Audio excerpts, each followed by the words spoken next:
कुछ हैं जो परछाइयों के पीछे भागते हैं, पर जहाँ रोशनी ही ना हो वहाँ परछाइयाँ नहीं होती, सिर्फ काला घना अंधेरा होता है। और उस अंधेरे में छुपे होते हैं कई राज।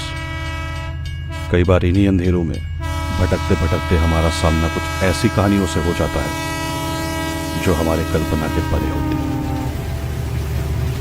है। मेरा नाम सुधांशु है, लेखक हूँ और नई कहानियों की तलाश में यहाँ वहाँ घूमता रहता हूँ। आज पूरे 2 साल हो गए, कुछ नया नहीं लिख पाया हूँ। हालात ही कुछ ऐसे हो गए थे कि कुछ लिखना तो दूर, सोच भी नहीं पा रहा। लेकिन अब मुझे तलाश है अपनी अगली कहानी की, और उसी सिलसिले में आज निकल पड़ा हूँ मैं एक छोटे से गांव सिद्धिपुर की ओर। चाय लेंगे? सुधांशु के बगल में बैठे आदमी ने एक कप उसकी ओर बढ़ाया। जी जी नहीं शुक्रिया, मैं चाय नहीं पीता। कमाल है, इस देश में चाय कौन नहीं पीता? ट्राई करके देखिए, अच्छी है। सुधांशु ने उस आदमी की बात सुन थोड़ा मुस्कुराया और उस आदमी को ना कर दिया। क्या आप रिद्धिपुर जा रहे हैं? उस आदमी ने पूछा। जी नहीं, सिद्धिपुर। सुधांशु को उस आदमी ने पहले तो हैरानी से देखा, फिर हल्का सा मुस्कुराकर खिड़की के बाहर देखने लगा। तेज दौड़ती रेलगाड़ी के बाहर का नज़ारा बहुत खूबसूरत था। लंबे घने जंगल और चेहरे से टकराती ठंडी ठंडी हवा मानो सालों से शहरों की खाक में तपते हुए बदन के लिए अमृत का काम कर रही थी। दौड़ भाग की जिंदगी में जहाँ किसी के पास किसी से बात करने का समय ना हो, वहाँ रेलगाड़ी का सफ़र ही है जिसमें हम खिड़की से बाहर कुदरत की खूबसूरती को देखकर और ताज़ा ठंडी हवा को अपने चेहरे पर महसूस कर कुछ पल सही मानो जिंदगी को जी लेते हैं। दूर दूर तक खुली ज़मीन और बीच बीच में नज़र आते छोटे छोटे से कुछ गाँव वक्त में कहीं पीछे ले जाती है, जहाँ जिंदगी थोड़ी सी कम मसरूफ और अपनों के लिए वक्त थोड़ा ज़्यादा हुआ करता था। रात के तकरीबन 11 बजे आखिरकार तेज़ दौड़ती रेलगाड़ी धीमी होते होते सिद्धिपुर पर जाकर ठहर गई। मैंने अपना सामान लिया और ट्रेन से उतर गया। छोटा सा गांव था, प्लेटफॉर्म तक नहीं था वहाँ। मेरे ट्रेन से उतरते ही गाड़ी ने एक बार फिर से रफ्तार पकड़ ली और देखते ही देखते रात के अंधेरे में मेरे नज़रों से ओझल हो गई। मेरे सिवा और कोई भी नहीं उतरा था वहाँ। थोड़ा सा आगे गया तो कोहरे में पटरी से थोड़ा दूर सिद्धिपुर का स्टेशन जैसा कुछ नज़र आया। वैसे तो कोहरे में दूर से ठीक से कुछ नज़र आ नहीं रहा था, पर छाया आकृति को देखकर लगता था कि स्टेशन ही होगा। स्टेशन क्या था, बस 2 कमरे थे शायद। छोटे छोटे गांव में अक्सर ऐसे ही स्टेशन होते हैं। एक कमरा स्टेशन मास्टर के लिए बना होता है और साथ में एक छोटा सा टिकट काउंटर होता है। मैं हाथों में सामान उठाए धीरे धीरे स्टेशन की ओर बढ़ा। नई जगह थी तो सोचा कि शायद स्टेशन मास्टर मिल जाए वहाँ, तो उससे आसपास कहीं ठहरने की जगह का पता कर लूँगा। अरे बाबूजी, इतनी रात गए यहाँ क्या कर रहे हो? मुझे पीछे से किसी ने आवाज़ दी। मैंने मुड़कर देखा तो पीछे एक आदमी हाथों में लालटेन लिए खड़ा था। हो सकता है किसी को लेने स्टेशन आया हो, वरना इतनी रात को इस अंधेरे में गांव के लोग घरों से कम ही बाहर निकलते हैं। बहरहाल मैंने उस आदमी से पूछा, भाई साहब, यहाँ आसपास कोई होटल वगैरह है ठहरने के लिए? मुसाफिर हो?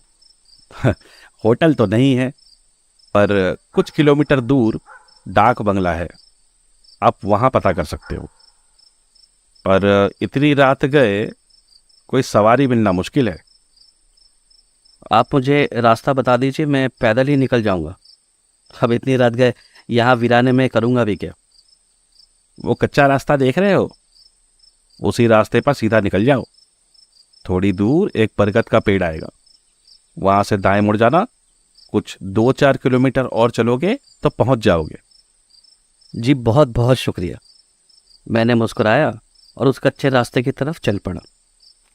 यहाँ इस गांव में कभी कभी रात में बहुत कुछ सुनाई और दिखाई देता है साहब। आप रुकना मत, चुपचाप चलते जाना। और अगर पीछे से कोई आवाज़ दे तो पलट कर मत देखना। उस आदमी ने मुझसे कहा। मैंने पीछे पलट कर देखा तो वो आदमी मुझे ही देख रहा था। उसकी ये बात मुझे कुछ अजीब तो लगी, पर मैंने कुछ पूछा नहीं और चल पड़ा। वैसे भी गांव में कुसंस्कार बहुत होते हैं। लोगों की मान्यताओं और अंधविश्वास में अक्सर धागे भर का फर्क होता है। मैं इन सब चीज़ों में नहीं मानता। वैसे भी ये भूत प्रेत की बातें किस्से कहानियों में ही अच्छी लगती हैं। सच्चाई से इनका दूर दूर तक कोई वास्ता नहीं। कच्चे रास्ते के दोनों ओर घना जंगल था। दूर दूर तक सिवाय मेरे और चांद की रोशनी में दिखते मेरी परछाई के सिवा और कुछ भी नहीं था। ना कोई इंसान, ना मकान, बस रात के अंधेरे में कुछ उल्लू और सियार की आवाज़ें ही थी जो इस लंबे सुनसान रास्ते पर मेरे साथ चल रही थी। काफ़ी देर तक चलने के बाद मैं उस आदमी के बताए अनुसार उस बरगद के पेड़ तक पहुंच गया। काफ़ी पुराना पेड़ था, नहीं भी तो कम से कम 200 साल का तो होगा। लंबी लंबी टहनियों से लटकती मोटी मोटी जड़ें चांद की रोशनी में काफ़ी भयावह लग रही थी। ऐसा लग रहा था जैसे किसी चुड़ैल के बाल हवा में लहरा रहे हो। उस आदमी के कहे अनुसार मैं वहाँ से दाईं ओर मुड़ गया और तकरीबन 3 किलोमीटर और चलने के बाद मुझे वो डाक बंगला आखिरकार नज़र आया। डाक बंगला तो सिर्फ वो नाम के लिए था, मानो किसी ज़मींदार की हवेली हो। पूरी हवेली चारों तरफ से पेड़ों से घिरी हुई थी। काफ़ी बड़े इलाके में पना हुआ था वो डाक बंगला। मैंने गौर से देखा तो एक कमरे की रोशनी जल रही थी। मैंने चैन की सांस ली कि चलो अंदर कोई है। आखिरकार मुझे ठहरने की जगह मिल ही गई। दरवाज़ा खटखटाकर किसी के दरवाज़ा खोलने का इंतज़ार करते करते मैंने अपनी शर्ट की पॉकेट से सिगरेट का पैकेट निकाला और एक सिगरेट जला ली। काफ़ी देर से तलब सी लगी थी। एक कश लेते ही मानो दिमाग कुछ पलों के लिए चकरास आ गया। सर्द रात में सिगरेट के उस धुएं ने मानो शरीर में थोड़ी सी गर्माहट ला दी थी।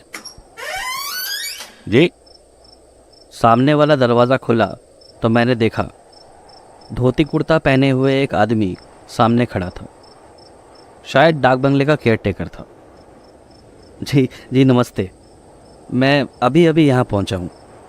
रुकने के लिए जगह की तलाश में था तो किसी ने यहाँ का पता बता दिया। मैं बहुत उम्मीद से उस आदमी की तरफ देखते हुए बोला, आइए आइए, और ये सामान हमको पकड़ा दीजिए। जी कोई बात नहीं, मैं उठा लूँगा। उस आदमी ने दरवाज़ा बंद करते हुए मुझे उसके पीछे पीछे चलने को कहा। उसके पैरों में कुछ दिक्कत थी, शायद अजीब से लंगड़ा लंगड़ा का चल रहा था, जैसे पैर की हड्डियां टूटकर कभी जुड़ी ना हो।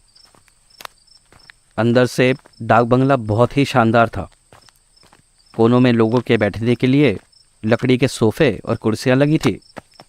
फर्श पर बेहद ही खूबसूरत सा एक कालीन बिछा था और कमरे के ठीक बीचों बीच एक बड़ी सी झूमर थी और बीच में एक बड़ी सी डाइनिंग टेबल।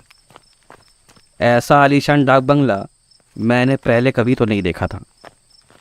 मेरा सोचना ठीक था। सरकार ने शायद किसी ज़मींदार के बंगले को डाक बंगले में तब्दील कर दिया था और अंदर का सामान भी ज्यों का त्यों छोड़ दिया था।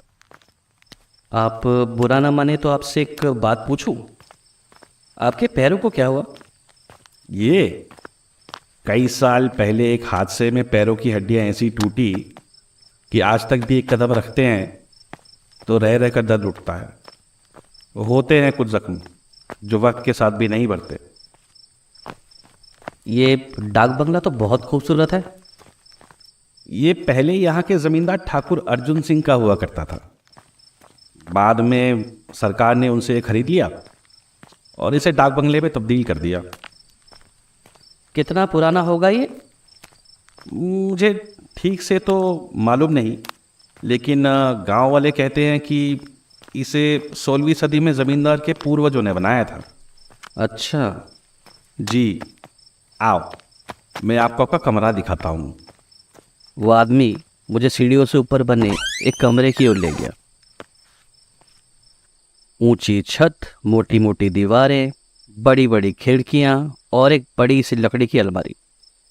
बीच में एक बड़ा सा पलंग और उसके ठीक ऊपर एक पंखा लगा हुआ था। पलंग से 3 फीट दूर एक छोटा सा टेबल और 2 कुर्सियां भी थी।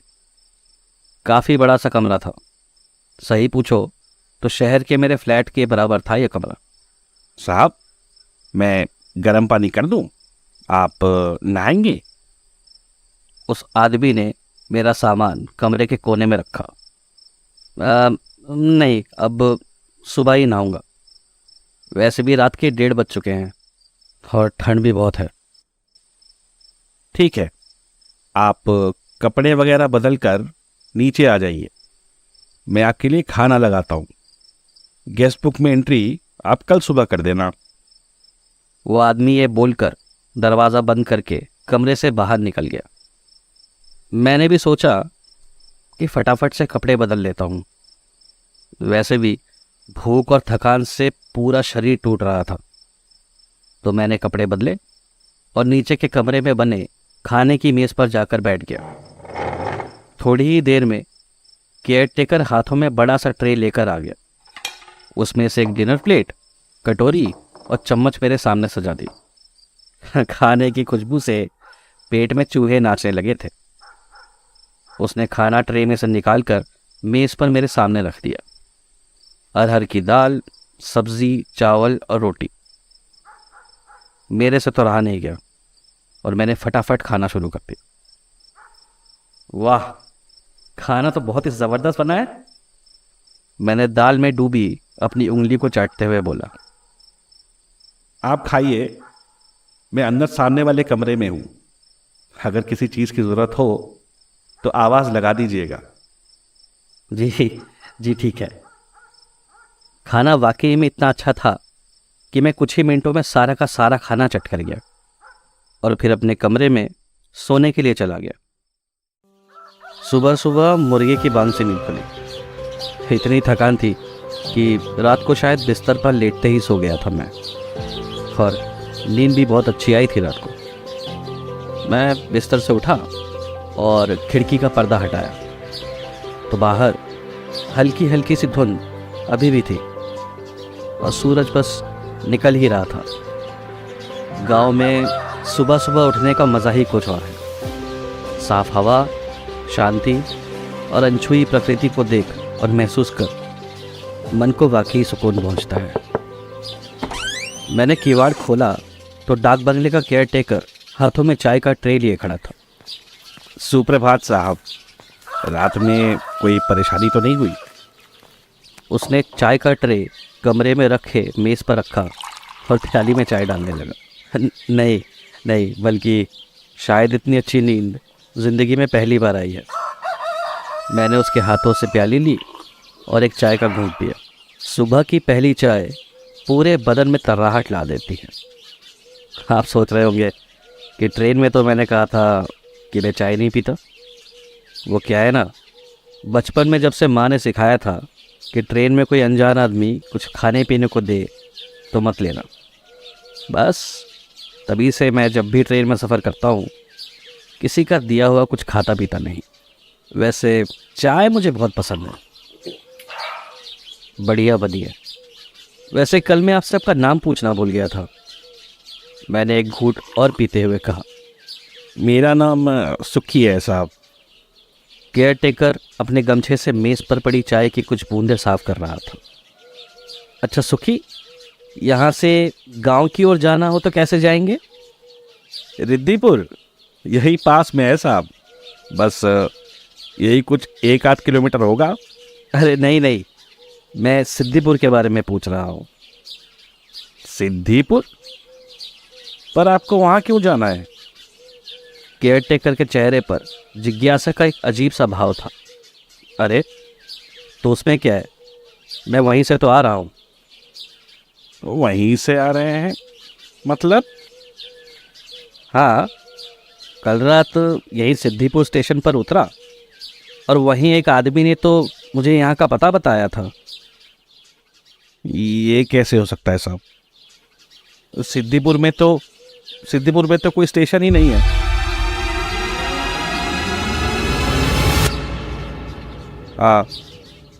कभी कभी गाड़ी को सिग्नल नहीं मिलता तो कुछ देर के लिए रुक जाती है बस। अरे कैसी बातें कर रहे हो? ये देखो मेरा ट्रेन का टिकट। मैंने अपनी पैंट की बाई जेब से ट्रेन का टिकट निकाल कर उसको दिया। साहब, आपने शायद गौर नहीं किया, इस पे रिद्धिपुर लिखा हुआ है। वो क्या है, छोटा सा कस्बा है तो आज भी सबको नहीं पता, तो कई बार लोग सिद्दीपुर का टिकट मांग लेते हैं। ऐसे में टिकट की खिड़की वाले अगले स्टेशन रिद्धिपुर का टिकट दे देते हैं। हाँ, दिखाना, ज़्यादा दिखाना टिकट। मैंने गौर से देखा तो उसमें सच में रिद्धिपुर ही लिखा हुआ था। क्या आप रिद्धिपुर जा रहे हैं? अब समझ आया कि ट्रेन में वो आदमी मेरा जवाब सुनकर क्यों मुस्कुराया था। शायद उसने भी यही सोचा होगा कि मुझे नहीं पता था सिद्दीपुर के बारे में।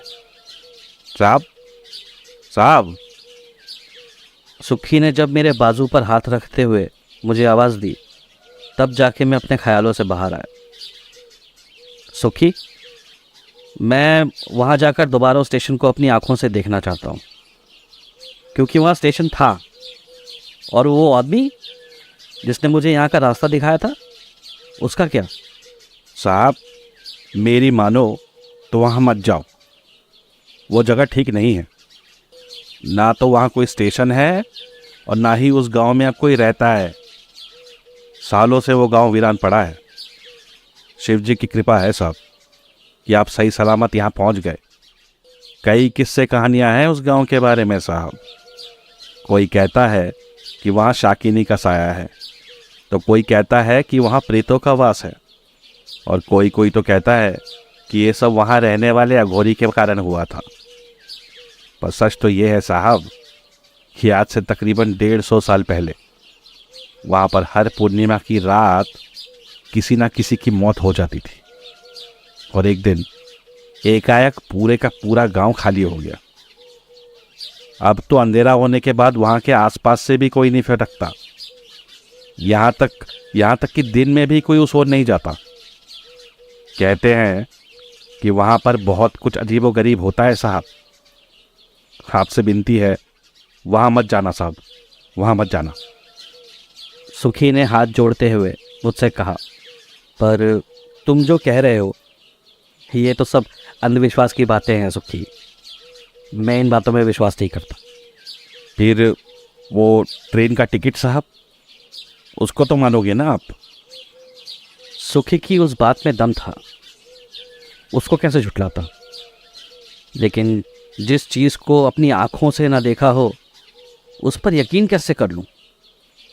टिकट की बात सही थी, पर स्टेशन को भी तो मैंने अपनी आँखों से देखा था, उसको कैसे झुठला देता? तुम मुझे सिद्दीपुर का रास्ता बताओ, मैं वहाँ जाना चाहता हूँ।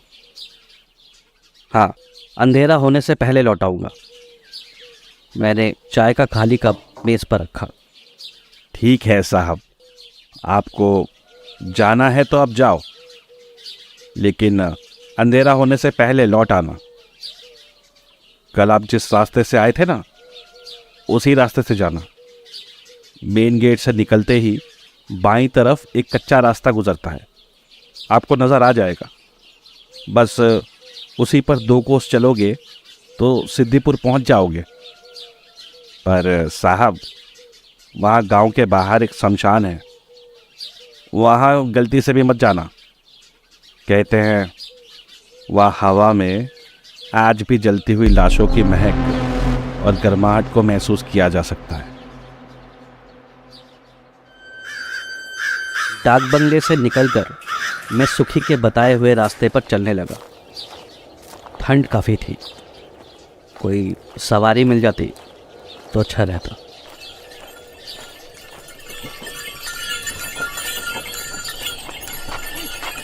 कहीं जा रहे हैं साहब? बोलिए तो हम छोड़ दें आपको। सर पर गमछे के कारण उसका चेहरा नज़र नहीं आ रहा था, पर मैं उसको देखकर मन ही मन बहुत खुश हुआ कि चलो अब इस ठंड में चल कर नहीं जाना पड़ेगा। मैं बैलगाड़ी के पीछे की तरफ चढ़कर बैठ गया और बैलगाड़ी एक बार फिर से चल पड़ी।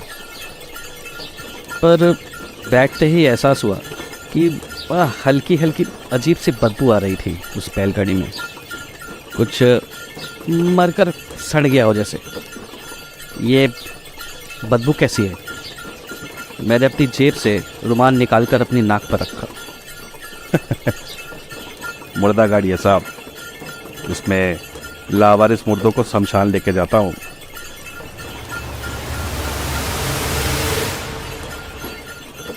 ये सुनकर मेरे पूरे बदन में एक सनसनी सी दौड़ गई। अरे अरे गाड़ी रोको, मुझे ये उतार दो। क्या हुआ साहब, डर गए का? उस आदमी ने सर से गमछे को हटाकर पीछे मुड़कर जैसे ही मुझे देखा तो उसकी आंखें नहीं थी और चेहरा इतना सफ़ेद कि जिस्म में खून का एक कतरा ना हो। भय से जैसे मेरा पूरा बदन वहीं जम गया। तभी किसी ने मुझे बाजू से पकड़कर बैलगाड़ी से नीचे खींच लिया और मुझे खींचते हुए उस बैलगाड़ी से दूर ले गया। जा रहे हैं साहब, बोलिए तो हम छोड़ दें आपको। उस आदमी ने हंसते हुए मुझे पीछे से आवाज़ लगाई। थोड़ी दूर जाके मैंने मुड़कर पीछे देखा तो बैलगाड़ी कुछ आगे जाकर आंखों के सामने से हवा में उछल हो गई। मेरी सांसें अभी भी तेज़ चल रही थी और दिल की धड़कनें इतनी तेज़ थी कि उस सुनसान रास्ते पर हर एक धड़कन की आवाज़ मुझे साफ सुनाई दे रही थी। कौन हो तुम? यहाँ इस वीराने में क्या कर रहे हो? मैंने अपनी दाईं ओर देखा तो एक आदमी खड़ा था। बदन इतना पतला कि जिस्म की एक एक हड्डी नजर आ रही थी। लंबे उलझे हुए बाल, बड़ी सी दाढ़ी और चेहरे के अंदर तक धंसी हुई आंखें। काले वस्त्रों में लिपटा हुआ वो आदमी मुझे ही देख रहा था। आप कौन हैं? मैंने कांपते होठों से पूछा। असुरों के इस गांव में एक अकेला जिंदा इंसान। उस आदमी ने नीचे पड़े अपने कमंडल को उठाया। असुर? मेरी कुछ समझ में नहीं आ रहा था। घबराओ मत, आओ आओ मेरे साथ। उसने मुझे अपने साथ चलने को कहा। मैं उसके पीछे पीछे चलते हुए एक छोटी सी कुटिया के पास जाके रुका। अंदर से किसी साधु सन्यासी की कुटिया लगती थी। ज़मीन पर सोने के लिए एक चादर, कोने में एक चूल्हा और 2 बर्तन के सिवा और कुछ भी नहीं था कुटिया में। तुम यहाँ क्या कर रहे हो? वो नीचे बैठा और मुझे बैठने का इशारा किया। यहीं जमीन पर बैठ जाओ, देख ही रहे हो सन्यासी की कुटिया है। मैं उसके सामने ज़मीन पर बैठ गया। वो सब क्या था? मेरी घबराहट मेरी आवाज़ में घर किए हुए थी। कोई भी समझ जाता कि मैं अंदर तक सहम चुका था। असुर, अगर मैं वक्त पर नहीं पहुंचता तो आज तुम्हारा बच पाना मुश्किल था। उस सन्यासी ने अपने कमंडल को मेरी ओर बढ़ाया। पानी पी लो। मैंने उनसे वो कमंडल लिया और एक ही घूंट में काफ़ी सारा पानी पी गया। असुर? पर असुर तो इंसानों जैसे नहीं दिखते। वो तो मायावी जीव होते हैं ना। मैंने पढ़ा है उनके बारे में। पर वो तो सिर्फ किस्से कहानियों में ही होते हैं। असुर हमसे अलग नहीं होते, बल्कि हमारे अंदर ही होते हैं। हर इंसान में एक देव और एक असुर बसता है, जैसे कि एक गांव जहां सबके सब असुर है। मतलब? सिद्धिपुर एक वक्त में काला जादू, नरबली और शैतान की पूजा का गढ़ हुआ करता था। दूर दूर से लोग यहाँ आते थे अपना काम करवाने। पर काली शक्तियों की एक खासियत होती है, भले ही तुम्हारा मांगा वो तुम्हें दे दे, पर जो कीमत तुम चुकाते हो वो तुमसे तुम्हारा सब कुछ छीन लेती है। कुछ ऐसा ही हुआ था यहाँ सिद्धिपुर के लोगों के साथ। लेके आ उसको जल्दी यहाँ, मेरा मेरा काम तो हो जाएगा ना। पैसे लाओ। हाँ, इसमें पूरे पैसे हैं। काली अंधेरी रात में उल्लू और सियारों की आवाज के बीच कई चिताएं जल रही थी। जलती हुई लाशों की महक और उन चिताओं से निकलती हुई गर्माहट को हवा में साफ महसूस किया जा सकता था। कितनी अजीब सी बात है कि जीते जी जिस शरीर पर हमें इतना नाज होता है, मरने के बाद वही शरीर ठंडा शिथिल पड़ जाता है, और वो जिस्म जिस पर कभी आँच के छूने पर भी दर्द उठता था, वही शरीर एक दिन आग के सपूत हो जाने पर भी एक आह तक नहीं करता। अरे लेके आना जल्दी। बैग दूसरे आदमी के हाथ से लेते हुए उस आदमी ने किसी को दोबारा आवाज लगाई। सामने से एक आदमी एक बेहोश पड़ी लड़की को कंधे पर उठाकर ला रहा था। 18-19 साल की होगी। उसे लाकर उसने एक बली वेदी पर रख दिया और फिर उस दूसरे आदमी ने उस बैग को खोलकर उसमें से पैसे निकालकर गिनने लगा। पैसे गिनकर उसे थामे वो बाकी दोनों के साथ वही खड़ा हो गया। पहले आदमी ने सामने पड़ी धारदार कुल्हाड़ी को उठाते हुए उसे तेजी से हवा में लहराया, और फिर आगे जो हुआ उसकी कल्पना करने की भी जरूरत नहीं थी। आखिरी वक्त में होश में आई उस बेबस लड़की की चीख ने जैसे पूरी कायनात से एक अंतिम बार जिंदगी की गुहार लगाई हो। पर आज जैसे कुदरत भी नींद की चादर ओढ़े सो रही थी। बिना सर का वो शरीर थोड़ी देर तक तो वहीं छटपटाता रहा, और फिर शमशान की आग में जल रहे बाकी शरीरों की तरह शिथिल पड़ गया। जा, तेरा काम हो गया। अब तुझे कारोबार में मुनाफा कमाने से कोई नहीं रोक सकता। तेरे सारे शत्रुओं का विनाश हो। शैतान की कृपा तेरे सर पर हमेशा बनी रहे। जिस शख्स ने पैसे दिए थे उसके चेहरे पर एक बड़ी सी मुस्कान थी। अपने स्वार्थ के लिए किसी मासूम की बलि देकर कामयाबी की तलाश करते हुए इंसान का चेहरा देखा है कभी? ऐसी हैवानियत से भरी शक्ल रोज रोज देखने को नहीं मिलती। उस आदमी ने वहां से जाते हुए अपनी करनी पर पलट कर भी नहीं देखा। गजेंद्र, इस लाश को उठाकर उस चिता में डाल दे। सामने लकड़ी की बनी चिता पहले से ही तैयार थी। उस लड़की के सर और धड़ को उसमें डालकर दूसरे आदमी ने थोड़ा तेल छिड़का और माचिस की तिल्ली से आग लगा दी। उसके जलते ही हवा में थोड़ी सी महक और गर्माहट और बढ़ गई।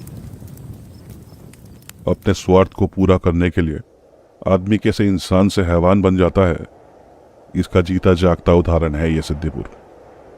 और तुम यहां मरने के लिए चले आए? फिर क्या हुआ बाबा? उस साधु ने अपनी आंखें बंद कर मन ही मन शायद कुछ मंत्रों का उच्चारण किया और फिर एक बार अपनी आंखें खोल आगे की कहानी बयान करने लगा। आज तो अच्छी खासी कमाई हो गई रविंद्र भैया। पैसे को गिनते हुए गजेंद्र ने साथ चल रहे दूसरे आदमी से कहा। लेकिन बहुत जल्द और भी लोग आएंगे। बलि का इंतजाम करना होगा। तू अपने आंखें खुली रखना। कुंवारी लड़कियां और बच्चे चाहिए। हो जाएगा बंदोबस्त, आप फिक्र मत करो। वो दोनों शमशान से निकलकर सिद्धिपुर वापस लौट रहे थे। गांव की दहलीज में घुसते ही थोड़ी ही देर में कोई भटका हुआ मुसाफिर भी समझ जाता कि वहां भगवान का वास नहीं बल्कि काली परछाइयों का साया था। न कोई मंदिर, न मस्जिद, न गुरुद्वारा। हर घर के किवाड़ पर सूखे खून के धब्बों से सनी हुई हड्डियों की माला थी और घर के आंगन में शैतान की मूर्ति के सामने जलते हुए दिए। गजेंद्र और रविंद्र ने देखा कि कुछ देर एक कतार में बाकी के गांव वाले हाथों में मशाल लिए चलते जा रहे थे, तो वो भी उनके साथ हो लिए। कहाँ और क्यों, ये सुनोगे तो तुम्हारी रूह कांप जाएगी। गांव के ठीक बाहर सिर्फ एक परिवार था जो किसी तरह सिद्दीपुर के रीति रिवाजों से बचते बचाते अपना जीवन जी रहे थे। उनका इन सब चीज़ों से कुछ लेना देना नहीं था, लेकिन जहां सैकड़ों परिवार शैतान के सामने रोज नतमस्तक होते हों, वहां भगवान के आगे सर झुकाने वाले मुट्ठी भर इंसान आखिर कब तक उनसे लड़ पाते हैं। अबे बाहर निकल, आज तो या तू या तेरा परिवार शैतान के सामने खुद को समर्पित करेंगे, या फिर तुम्हारे खून की आहुति देकर हम उसका अभिषेक। बाहर आ हरामखोर। बाहर खून के प्यासे लोग खड़े थे और घर के अंदर एक आदमी, एक औरत, उनकी 15 साल की बेटी और 10 साल का बेटा एक कोने में डरे सहमे से दुख के बैठे थे। तुम बच्चों को लेकर पीछे से दरवाजे से निकल जाओ, मैं बाहर जाकर उनका ध्यान भटकाता हूं। डरे सहमे उस आदमी ने अपनी बीवी से विनती की, लेकिन वो औरत घर से बाहर जाने के लिए राजी ही नहीं हो रही थी। उसको पता था अगर उसका पति आज बाहर निकला तो उसके माथे पर लगा सिंदूर हमेशा हमेशा के लिए मिट जाएगा। उस आदमी ने एक बार फिर से उसको समझाया, ये लोग इंसान नहीं, भेड़िए हैं। मैं तुम्हारे आगे हाथ जोड़ता हूं, बच्चों को लेकर यहां से निकल जाओ। उस आदमी के कई बार कहने पर उस औरत ने अपने बच्चों का सोचकर पीछे के दरवाजे से चुपचाप निकलने का फैसला किया। लो, आ गया साला बाहर। क्यों बे, इतने सालों से तुझे बर्दाश्त कर रहे हैं, सोचा कि चलो गांव से बाहर रहता है तो छोड़ देते हैं, पर तेरी हिम्मत तो बढ़ती ही जा रही है। पुलिस के पास क्यों गया था तू? तुम लोग जो कर रहे हो वो ठीक नहीं है। जानवरों की बलि तक तो ठीक था, पर छोटे छोटे बच्चों और जवान लड़कियों की बलि, ये कहां का न्याय है? अब तू बताएगा हमें क्या न्याय है और क्या न्याय। चलो रे, इसको लेके चलो। उस आदमी को रस्सियों से जकड़कर घसीटते हुए वो लोग सिद्दीपुर की सीमा में ले आए। वहां पेड़ से बांधो रे इसको, पुलिसिया से बतलाएगा साला। छोटे बच्चों की बलि पसंद नहीं है ना तुझे, तो आज तेरे ही बच्चों की बलि चढ़ा देता हूं। गांव वालों ने उस आदमी को पकड़कर एक बड़े से बरगद के पेड़ से बांध दिया और सामने से गांव की औरतें उसके बीवी और बच्चों को बालों से पकड़कर घसीटते हुए लेकर आ रही थी। उस बेचारी को क्या पता था कि पीछे वाले रास्ते पर गांव की औरतें पहले से ही पहरा डाले खड़ी थी। उसके बाहर निकलते ही उसके और उसके बच्चों को पकड़कर पहले ही गांव लाया जा चुका था। रहम करो, रहम करो, इन्होंने तुम्हारा क्या बिगाड़ा है? इनको जाने दो। मैं दोबारा पुलिस के पास नहीं जाऊंगा, हमें जाने दो। रहम की गुहार लगाते उस आदमी को देख गांव वालों के चेहरे पर मानो और हैवानियत भर गई थी। ऐसा लगता था कि रोते बिलखते उस आदमी को देख उन्हें एक अजीब सा सुकून मिल रहा था। कुदरत का नियम है, हिरन का शिकार करता शेर उसकी चीखों को सुनकर उसे छोड़ता नहीं, बल्कि अपने जबड़ों को और कसकर बंद कर लेता है। रहम चाहिए तुझे, देता हूं। अपने भगवान को त्याग कर शैतान के आगे सर झुका, तुझे और तेरे परिवार को छोड़ दूंगा। उस आदमी ने पेड़ से बंधे इंसान के पैरों पर लाठी से तेज वार करते हुए कहा। साथ खड़े लोगों को आवाज तो आई होगी हड्डियों के टूटने की। तुम लोग जो बोलोगे मैं करूंगा, बस मेरे परिवार को जाने दो। इसको शमशान लेके चलो, और जब तक हम नहीं आते इन तीनों को यहीं धरे रखना। उसने गांव की औरतों से कहा और उस आदमी को शमशान की ओर ले गए। वैसे तूने क्या सोचा था कि तू पुलिसिया के पास जाएगा और हमें पता नहीं चलेगा? हमसे कुछ नहीं छिपता, पता है क्यों? गांव वाले ने उस बेबस लाचार आदमी का गिरेबान पकड़ते हुए कहा, और वो आदमी बेचारा बेबसी से उसे देखता रहा। उस गांव वाले ने फिर उसको सामने की तरफ देखने का इशारा किया। सामने जलती चिता से कोई जीव मांस के टुकड़ों को तोड़ तोड़ कर खा रहा था। कोयले जैसा काला बदन, आंखें इतनी लाल जैसे उनमें खून भरा हो, लंबे पतले घुटनों तक आते हाथ और नाखून इतने पैने कि किसी के बदन को छू भी जाए तो उसके दो टुकड़े हो जाए। मांस के टुकड़ों को अपने पैने लंबे दांतों से चबाते हुए उस जीव ने गांव वालों की ओर देख अपने लंबे चमगादड़ जैसे पंखों को हवा में फैलाते हुए एक ऐसी आवाज निकाली जो किसी के शरीर में बहते खून को ठंडे बर्फ जैसा चबा दे। फिर उसी चीख के साथ उस जीव ने उड़ान भरी और रात के अंधेरों में कहीं गायब हो। उसके हवा में लहराते पंखों की तेज हवा ने शमशान में जलती हुई चिताओं की आग को मानो और भड़का दिया था, और बुझी हुई चिताओं के पास जमीन पर पड़ी राख की गहरी चादर ने पूरे शमशान को अपने आगोश में भर लिया। अपने भगवान को देखा है तूने कभी? पर हमने अपने भगवान को देखा है। हे राम। चुप कर।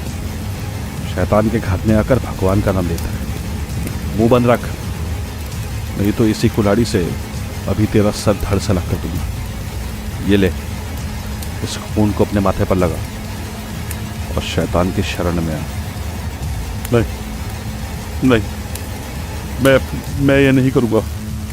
रस्सी जल गई मगर बल नहीं गया।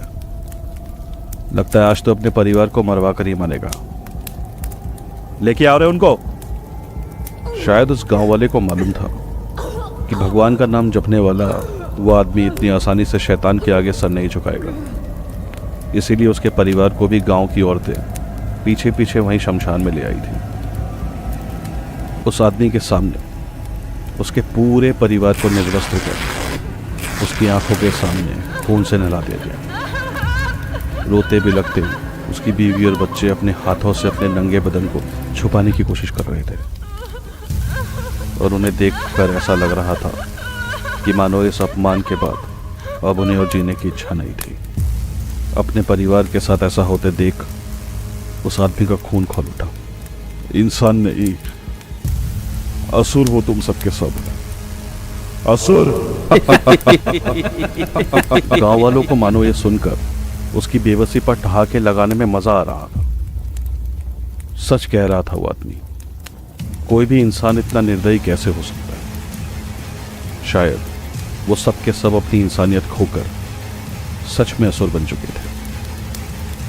जमीन पर पड़ा वो बेबस आदमी अपने पैरों पर खड़ा होने की कोशिश कर रहा था, पर डंडे की उस बार ने उसका एक पैर पूरी तरह खराब कर दिया था। वो किसी तरह जमीन पर खुद के शरीर को घसीटते हुए अपने परिवार की ओर जाने लगा। अभी वो किसी तरह खुद को घसीटते हुए कुछ ही दूर गया था कि उसे वो शैतानी चीख एक बार फिर से सुनाई।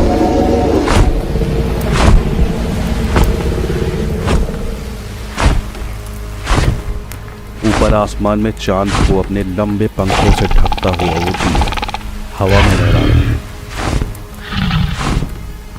और उसके देखते ही देखते वो उसकी आंखों के सामने उसके पूरे परिवार को एक ही झटके में अपने पंजों से जकड़ते हुए वहां से ले गए।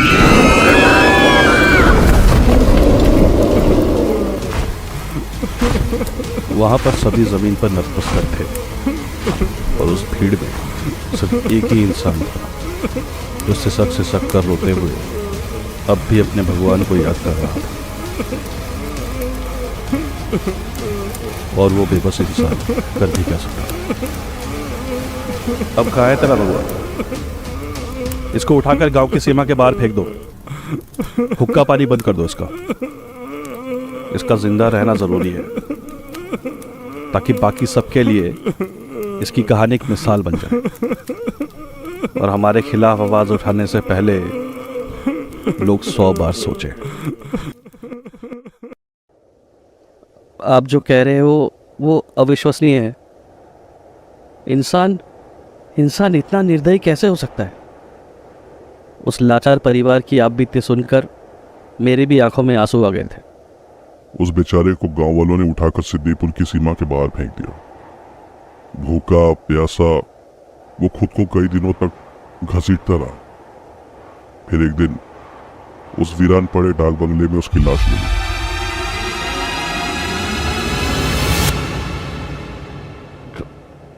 डाक बंगला? हाँ, यही सिद्दीपुर की सीमा के बाहर ठाकुर अर्जुन सिंह के पूर्वजों ने एक हवेली बनाई थी। बाद में सरकार ने उसको डाक बंगले में तब्दील कर दिया। फिर कुछ सालों बाद उसको भी बंद कर दिया। अब तो हवेली के नाम पर वहां बस एक खंडर बचा है। आप बुरा ना माने तो आपसे एक बात पूछूं? आपके पैरों को क्या हुआ? ये कई साल पहले एक हादसे में पैरों की हड्डियां ऐसी टूटी कि आज तक भी एक कदम रखते हैं तो रह कर दर्द होता। होते हैं कुछ जख्म जो वक्त के साथ भी नहीं बढ़ते। सिहरन सी तोड़ गई थी मेरे पूरे बदन में। उस आदमी का नाम सुखी था क्या? तुम्हें कैसे पता? मैं कल रात उसी डाक बंगले में था। उस सन्यासी ने मुझे एकटक घूरते हुए देखा। शायद वो समझ गया था कि क्या हुआ होगा। वो मुझे वापस उसी हवेली में ले गया। बाहर का मेन गेट जंग खाकर आधा टूट चुका था। अंदर कोई लॉन नहीं था, सिर्फ झाड़ियाँ और घने पेड़ थे। और सामने थी खंडर में तब्दील हुई टूटी फूटी से एक वीरान हवेली। तुम आज ही रिद्धिपुर के लिए निकल जाओ। वहां के स्टेशन से तुम्हें शहर के लिए रेलगाड़ी मिल जाएगी। रात होने को है, अभी चले जाओ। अंधेरा होने से पहले पहुंच जाओगे। मैं अंदर से भयभीत तो था, पर एक सवाल था जो मुझे अभी भी परेशान कर रहा था। बाबा, सिद्दीपुर के लोगों का क्या हुआ? हींग और मृत्यु की गंध छुपाते नहीं छुपती। आसपास के गांव से जब जवान लड़कियां और बच्चे गायब होने लगे तो लोगों को सिद्दीपुर में हो रहे शैतानी रीति रिवाजों का पता चला। फिर क्या था, एक दिन सबने मिलकर सिद्दीपुर के लोगों समेत पूरे गांव को आग लगा दी। आग ने उनके शरीर को तो जला दिया, लेकिन शैतान से अपनी रूह का सौदा करोगे तो मृत्यु उपरांत मोक्ष नहीं मिलता। मिलता है तो अपने कर्मों के अनुसार दंड और कभी ना खत्म होने वाला एक अभिशाप। जिन्होंने अपना पूरा जीवन इंसान ना होकर असुर के जैसे जिया हो, मृत्यु के बाद वो असुर ही बनता है। हम सब में एक देव और एक असुर बसता है। हम कैसे जीते हैं वही हमारे आगे का भाग्य तय करता है। और वो जीव, उसका क्या हुआ? शमशान पर काल भैरव कवच का पहरा बिठा दिया गया। शैतान और भगवान के बीच अनंत काल से युद्ध चलता आ रहा है। वो आज भी सिद्दीपुर की उसी शमशान के गर्भ में दबा अपने अगले असुर के इंतजार में है कि कब वो आए और उसे दोबारा मुक्त करे। तुम अब जाओ, इस रास्ते पर सीधे चलते जाना। ज्यादा दूर नहीं है रिद्धिपुर यहां से। सूरज ढलने के बाद यहां उन बेचैन असुरों की आत्माएं भटकने लगती हैं। कल रात तो तुम बच गए, पर अपने भाग्य को ज्यादा आजमाना नहीं चाहिए। जाओ। मैंने उस साधु का आशीर्वाद लिया और तेज कदमों से वहां से रिद्धिपुर की ओर चल पड़ा। सूर्य और मेरे बीच मानो जंग छिड़ी थी। उसके ढलने से पहले मुझे किसी भी हाल में रिद्धिपुर पहुंचना था। कहाँ जा रहे हैं साहब? बोलिए तो हम छोड़ दें आपको। गांव से काफ़ी दूर आने के बाद एक बैलगाड़ी मेरे सामने आकर रुकी। उसे देखकर मानो मैं वहीं जम गया। ऐसा लगा मानो इतिहास खुद को दोहरा रहा हो। अरे कहाँ खो गए साहब? हम माधवपुर की तरफ जा रहे हैं, कहिए तो छोड़ दे आपको। मैंने उसको देखा तो उसकी आंखें थी और चेहरा भी सफ़ेद नहीं था। आइए बैठ जाइए, हम छोड़ देते हैं। मैं डरा सहमा सा बैलगाड़ी के पीछे बैठ गया। वहाँ कोई बदबू नहीं थी। वैसे आप उधर से किधर से आ रहे थे? उस ओर तो कोई परिंदा भी नहीं जाता साहब। उसने पीछे मुड़कर मुझे देखा। उसकी आंखें अभी भी थीं। आप हमको ऐसे काहे देख रहे हैं, जैसे कि हमको न भूत हो? मैंने उसके बातों का कोई जवाब नहीं दिया। उस तरफ सिद्दीपुर हुआ करता था साहब। बड़े बुजुर्ग बतलाते हैं कि वहाँ के लोग शैतान की पूजा करत रहे। कहते हैं कई सालों पहले जब जवान लड़कियाँ और बच्चे गायब होने लगे तो रिद्दीपुर के लोगों ने सिद्दीपुर के गाँव वालों समेत पूरे गांव को आग लगा दिया। फिर सुने हैं उधर शमशान में किसी अगोरी बाबा ने कुछ पूजा पाठ करके शैतान को उसी शमशान में कैद कर दिया। कुछ सालों तक उस गांव और शमशान की वो अकेले ही पहरेदारी करते रहे। फिर एक दिन वहीं गांव में बनी अपनी कुटिया में अपना शरीर त्याग दिया। अब तो कोई वहीं जाता नहीं है। कहते हैं कुछ भूले भटके मुसाफिरों को वो आज भी नजर आ जाते हैं। तुम मुझे रिद्दीपुर रेलवे स्टेशन तक छोड़ दोगे? मैं बस उस जगह से निकलना चाहता था। हाँ साहब, बस 2 मिनट में पहुंच जाएंगे। थोड़ी देर में स्टेशन भी आ गया और मैं बैलगाड़ी से उतर गया। मैं बिना वक्त ज़ाया किए तुरंत टिकट खिड़की पर गया और अगली गाड़ी की टिकट ले ली। ट्रेन बस आधे घंटे में आने वाली थी।